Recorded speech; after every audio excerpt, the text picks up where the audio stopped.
7 Tonight Show guests who arrived high as a kite. The Tonight Show's iconic blue curtain parts. Johnny Carson strides to his mark, delivers his monologue, and takes his seat behind the desk. Picture this.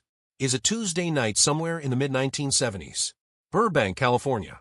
The NBC studios on Alameda Avenue are buzzing with the particular nervous electricity that only live television can generate. Down the hallway from Studio One, tucked behind a heavy door with a small gold star, a very famous person is sitting on a green velvet couch doing something that would, in today's media climate, generate approximately 4 million tweets, 3 think pieces, and a publicist's tearful resignation letter. But this is not today. This is Johnny Carson's Tonight Show.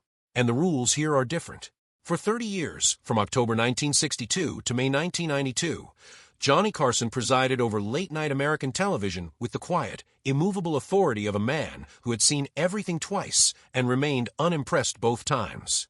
He was the undisputed king of the 11 o'clock hour, a ratings machine, a star maker, a cultural institution in a sports coat and tie.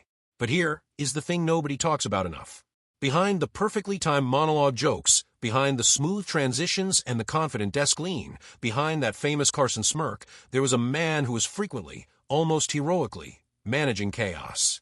Specifically, the chaos of celebrities who showed up to the most watched talk show in America in states of, shall we say, elevated consciousness.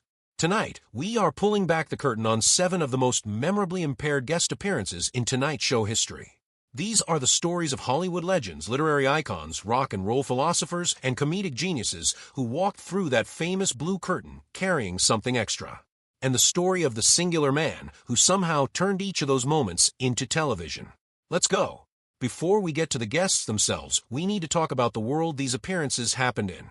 Because understanding the era is essential to understanding why this happened so frequently and why it was handled the way it was. The 1970s were, by any reasonable historical measure, an extraordinary time to be famous in America. The studio system that had once kept Hollywood stars tightly controlled had collapsed. Rock music had made millionaires out of people who had grown up sleeping 4 to a bedroom. The social revolutions of the late 1960s had rewritten the cultural rulebook entirely, and the new rulebook had significantly fewer restrictions on what you put in your body before a television appearance. Cocaine was everywhere. Not in the tragic, documentary subject way we discuss it now, but openly, casually, almost fashionably. Studio 54 in New York was essentially a nightclub that cocaine used as its headquarters. The music industry ran on it. The film industry was neck-deep in it. Even Wall Street, which we now think of as buttoned up and conservative, was, in the 1970s, absolutely awash in the stuff. Marijuana had transitioned from dangerous counterculture symbol to something approaching recreational normalcy for millions of Americans. Prescription pills, uppers, downers, tranquilizers were handed out by doctors with an openness that would be alarming by modern standards. And alcohol, of course, had never really stopped being the great social lubricant of American professional life. Into this chemical landscape walked The Tonight Show, the single most powerful platform in entertainment. An appearance with Carson could catapult a comedian from the comedy club circuit to a nationally recognized name overnight.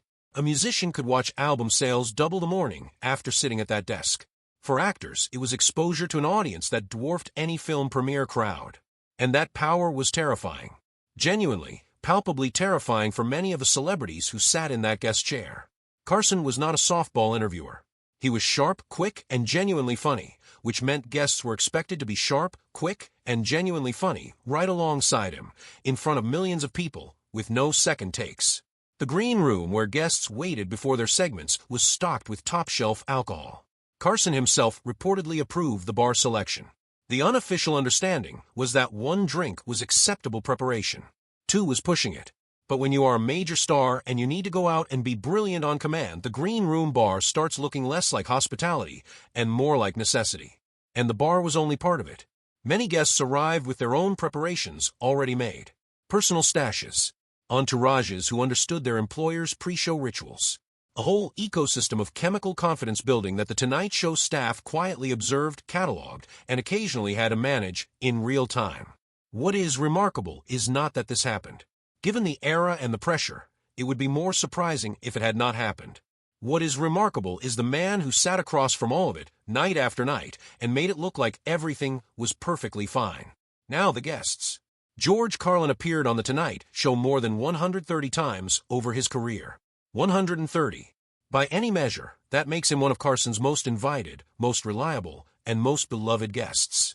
It also means there's a very long record of what George Carlin looked like during a Tonight Show appearance across multiple decades. And here is what that record shows. In the early 1960s, George Carlin was a clean-cut, suit-wearing comedian doing sharp but conventional observational humor. He looked like someone you might trust to watch your house while you were on vacation. By the early 1970s, George Carlin had grown his hair past his shoulders, was performing in jeans and a black t-shirt, had fundamentally restructured his entire worldview, and was walking onto the Tonight Show set with a very particular kind of relaxed energy that was not entirely attributable to breathing exercises. Carlin's transformation was genuine and complete. He had embraced the counterculture not as a marketing strategy, but as a personal philosophy.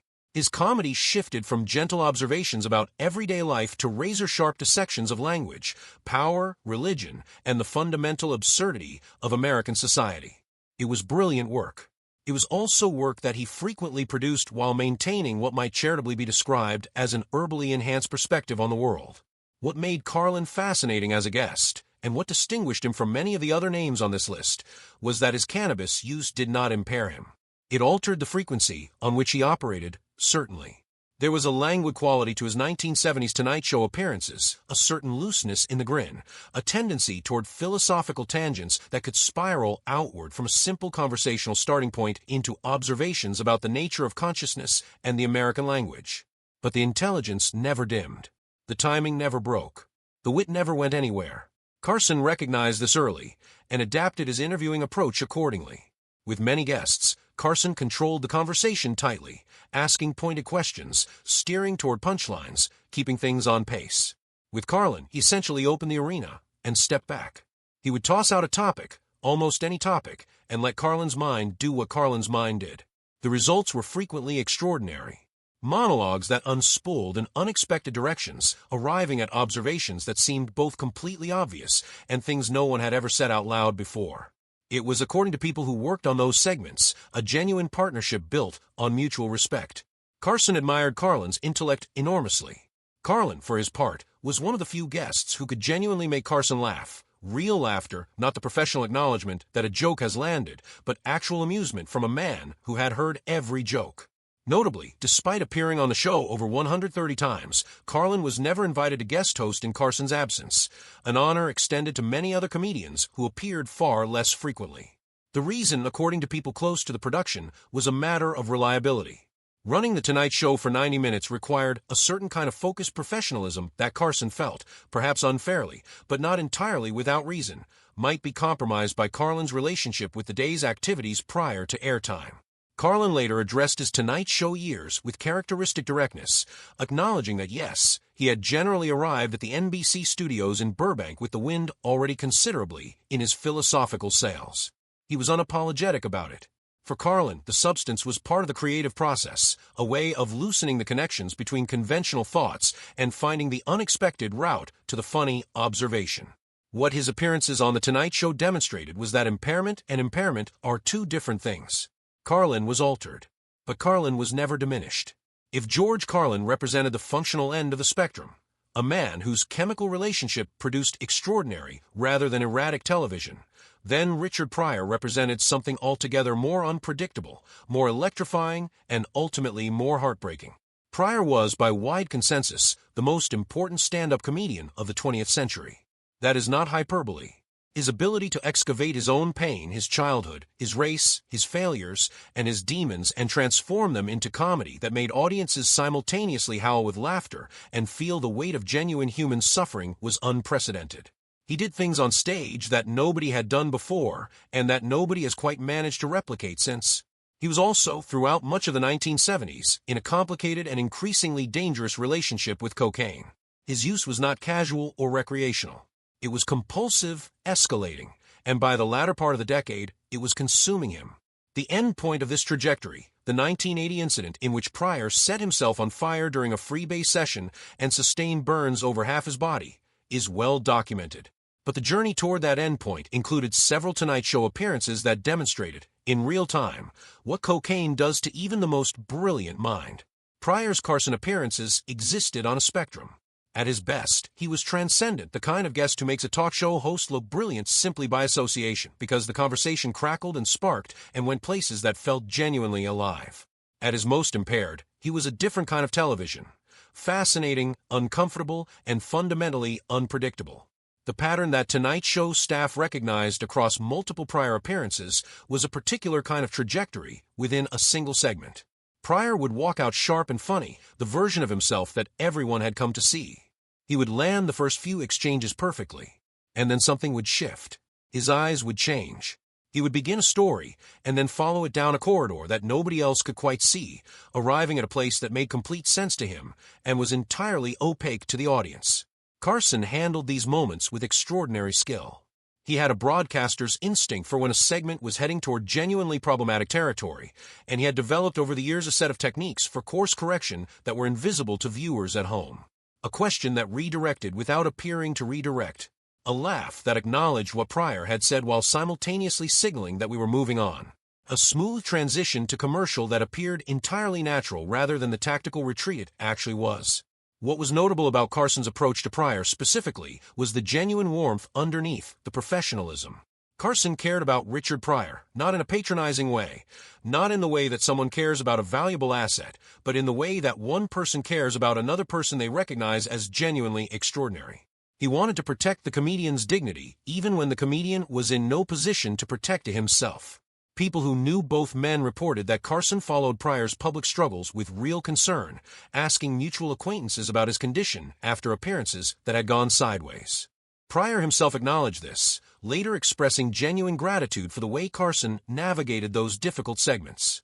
In a business full of people who would have happily let a train wreck unfold for the entertainment value, Carson was the man who quietly put himself between the train and the wreck.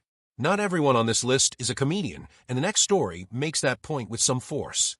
Truman Capote was one of the most celebrated American writers of the 20th century, the author of Breakfast at Tiffany's, In Cold Blood, and Other Voices, Other Rooms, among others. He was also a fixture of New York high society, a legendary wit and conversationalist, and a regular guest on talk shows where his sharp tongue and theatrical personality made him enormously entertaining television. For years, Capote's Tonight Show appearances were exactly that, entertaining. He was outrageous and funny and merciless in his observations about the famous people he knew, which was essentially everyone. Carson enjoyed having him on. The audience loved the spectacle of this small, strange, brilliantly vicious man dissecting the social world he inhabited. But Capote's life during the 1970s was unraveling in ways that became increasingly public. His personal excesses, alcohol, prescription medication, and various other substances were taking a significant and visible toll. His great unfinished novel, Answered Prayers, had generated a catastrophic social scandal after excerpts were published in Esquire, alienating most of the wealthy social circle he had spent decades cultivating. He was isolated, bitter, and by the late 1970s, quite clearly in serious trouble. His January 1980 Tonight Show appearance captured this deterioration in real time and with painful clarity. This was not the Truman Capote of sparkling malice and perfectly calibrated anecdotes. This was a man who could barely hold himself upright in the guest chair. His speech was thick and slow. He lost track of sentences midway through. His head periodically dropped forward before snapping back up with a look of startled confusion that he apparently believed nobody would notice. Carson's reaction to this appearance was categorically different from his handling of guests like Carlin or Pryor or Cheech and Chong. There was no playfulness here, no gentle steering.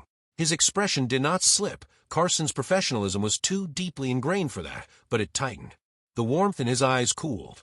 He asked simpler and simpler questions in a tone that was polite but increasingly clipped, doing his professional best with material that was giving him essentially nothing to work with.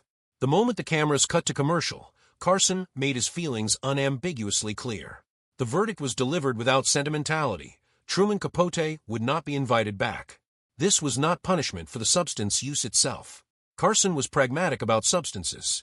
This was the consequence of something more fundamental, a disrespect for the audience, for the show, and ultimately for the implicit contract that exists between a performer and the people who have tuned in to watch them. Carson drew a distinction, which he expressed to his staff in various ways over the years, between someone who was chemically altered but still performing and someone who was chemically incapacitated and could not perform at all. Carlin was the first category. Capote, on this particular night, was definitively the second. The Capote incident had practical consequences for the show's operations. Backstage monitoring of guests' conditions before they went on air became more systematic. The green room bar was managed more carefully. A quiet protocol developed for alerting producers when a guest appeared to be in no condition to be put in front of a national television audience. Capote died in August 1984, never having returned to The Tonight Show. He was 59 years old. There is something almost refreshing about an entry on this list where nobody is being particularly subtle about anything. Cheech Marin and Tommy Chong had built their entire career on a single foundational premise. They smoke a lot of marijuana, and they were very funny about it. Their comedy albums had sold millions of copies. Their film Up in Smoke had grossed over $100 million. They were not a secret. They were not hiding anything. What you saw was precisely what you got. When Cheech and Chong appeared on The Tonight Show during the late 1970s and early 1980s, they arrived as what might be described as the entertainment industry's most thoroughly on-brand act.